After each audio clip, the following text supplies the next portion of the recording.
மணிவண்ணன் எப்படிப்பட்ட உதவியெல்லாம் செஞ்சிருக்கிறாருன்னு பாருங்க. இயக்குனர், தயாரிப்பாளர், நடிகர்னு மல்டி டாஸ்கிங் பண்ண மணிவண்ணன் சினிமாவில் பலருக்கு குரு. இவர் பல படங்களை இயக்கி இருந்தாலும் அமைதிப்படை படத்தை மறக்கவே முடியாது. சிறந்த மனிதாபிமானியான அவர் தனக்கு செய்த உதவியை பத்தி ஷேர் பண்ணாரு டைரக்டர் அகத்தியன். அகத்தியன் எப்போதும் தான் எழுதுற கதைகளை மணிவண்ணன் கிட்ட காட்டி ஆலோசனை கேட்கறத வழக்கமா வச்சிருக்கிறாரு.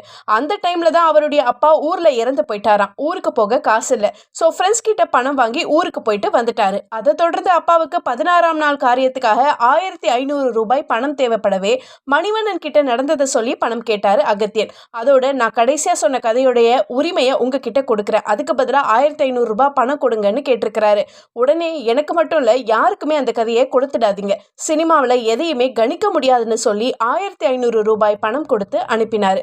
அதுக்கு பிறகு பெரிய டைரக்டரான அகத்தியன் தொடர்ந்து 6 படங்கள்ல மணிவண்ணனுக்கு நடிக்க வாய்ப்பு கொடுத்தாரு.